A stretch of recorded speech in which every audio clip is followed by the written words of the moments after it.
Starbucks. Kapartner ang new Surf Liquid Detergent, Clear Anti-Dandruff Shampoo at Pond's White Beauty.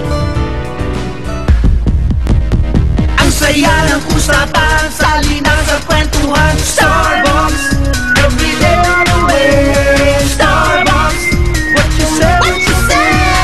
Starbucks, dyan kami san ka man. Starbucks, join the fun everyone. Starbucks, dito kasali ka.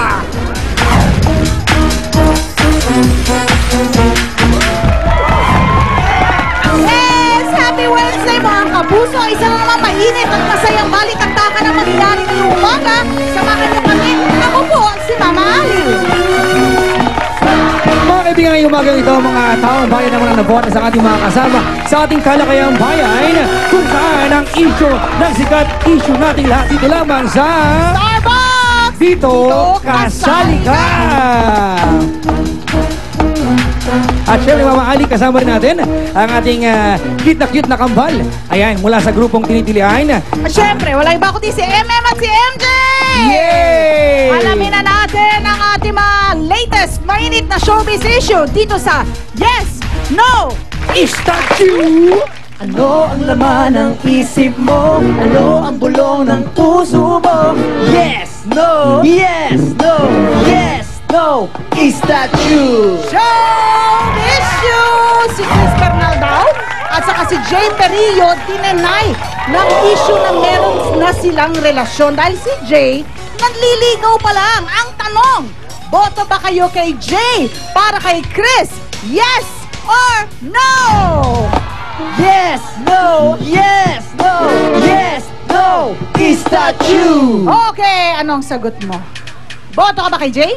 No! Bakit? Ayaw mo kay Jay para kay Chris? Bakit? Mas gusto ko pa rin si Aldol Branica para sa kanya. Yay! Ikaw naman, Papa John! Yay! Thank you, Mami. Showbisyo, Dennis Trillo may ipinalit agad sa kanyang mala supermodel na ex-girlfriend sa General Mercado. Tanong, sa inyong palagay, ha? Sa inyong palagay, ipinagpalit na nga ba agad ni Dennis Trillo sa iba, si General Mercado? Yes or no? Yes! No! Yes! No! Yes! No! Is that you? Eto, pinagpalit na nga ba ni Dennis Trillo sa General Mercado agad-agad? Sa palagay ko hindi. Kahit pa paano naman, may pinagsamahan pa sila. Hindi ganun kadali yun mag-move on. Ay, hindi ganun kadali mag-move on, Mama eh! Ito pa isang showbiz issue! Patrick Garcia, itinanggi ang isyong nagkakabalikan na sila ng ex niya na si Jenilyn Mercado. Tanong, naniniwala ba kayo na nasa proseso na ng pagbabalikan si Jenilyn at si Patrick? Yes or no? Yes! No! Yes! No! Yes! No! Is that you? Ay, tuwali ka. May hawak siya na baby. Sagot! Opo. Na? Naniniwala ka na nagkakabalikan na? Okay, bakit? Kasi po parang sweet na rin po sila ngayon. Oh, at may anak eh, no? May anak eh. Papa Jack! Ay, naku talaga naman. At ito pa ang issue number 1. Hidwaan sa pera ni Angelica Jones at umano'y dating karelasyon, ha? Dating karelasyon. Tumitindi, mga kaibigan, ang senaryo, latag! Naka-file ng demanda ko, grave oral defamation. So, lahat ng mga ebidensya ko is hawak ko lahat. At may video ako, certification, at may mga witness ako. Of course, hindi lang ako magdidesisyon dito dahil yung ginawa sa akin is hindi to showbiz eh. It's a public official ako na malaking damages to sa Laguna. Ang gusto ng provincial government is mag-public apologies. Wala na akong sasabihin sa kanya. Okay, eto tayo sa ating tanong sa ating taong bayan. Sa isa pong interview, lumalabas po na pera ang ugat ng hidwaan sa pagitan ni na Laguna Provincial Board Member Angelica Jones at yung umano'y dati niyang karelasyon. Ang tanong namin sa taong bayan, at eto, meron na silang mga sagot. Ang isang relasyon, kaya bang sirain ng pera? Okay, basahin natin. Sabi niya, karamihan sa relasyon nasisira ng pera dahil kadalasan pera ang ugat ng mga kasamaan sa mundo. Ah!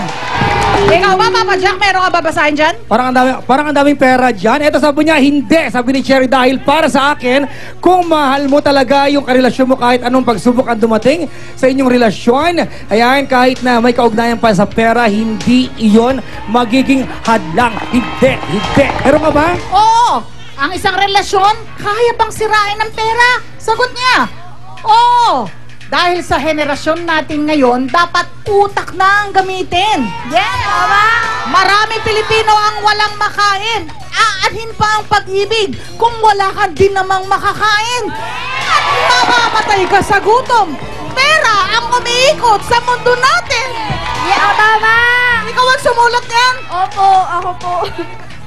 Galing ba yan sa pinagdaanan mo na personally? Hindi naman po, ano lang po, kailangan practical po talaga ngayon tayo. Ngayon mga kabataan.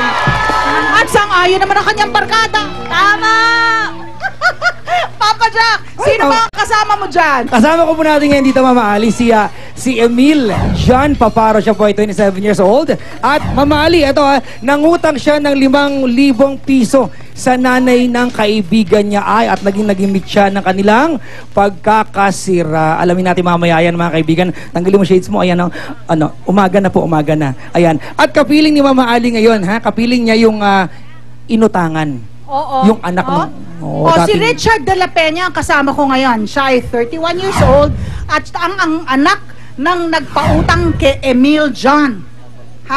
Kaibigan at katrabaho ni Emil. So, ikaw yung nangutang o ikaw yung nagpautang? Ako po yung nagpautang. Ikaw yung nagpautang. Ayan. Yung nanay mo ang nagpautang. Okay. Magkano nga ba ang pinag-uusapan natin dito? 5,000 po. 5,000 piso. Bayad na o hindi? Hindi pa po. Magkaibigan pa rin ba kayo? Sana, kaso galit po siya sa akin. Ay, sayang magkamukha pa naman kayo. Galit Paano siya. naman po hindi ko magagalit? Yung nanay ko po, yung inutangan niya at ako po ang naging daan doon. Ngayon po, ako po yung laging kinukulit ng nanay ko tungkol po sa utang niya at hindi po siya nakikipag-usap po sa nanay ko. Baka naman tinitext niya. Ko? Nako, teka muna. Baka naman magkaroon tayo ng pagkakataon pag-usapin to. Babalikan natin sila, Pero sa ngayon, kamustahin natin si MM at MJ. At ano naman ang masasabi ng mga tao dyan sa kaso ni na Emil at Richard? Mary Grace, naniniwala ka ba na magkakaayos, Mama Ali? Yung magkaibigang Richard at saka si Emil na magkamukha, Yes. Bakit? Kasi marami silang pinagsamahan, di ba? Kailangan maayos na yung relationship nila kasi totoo silang magkaibigan. Kailangan talaga maayos yun. Napakagandang sagot naman nun. Maraming salamat, Mary Grace. Ayan, mamaya na po.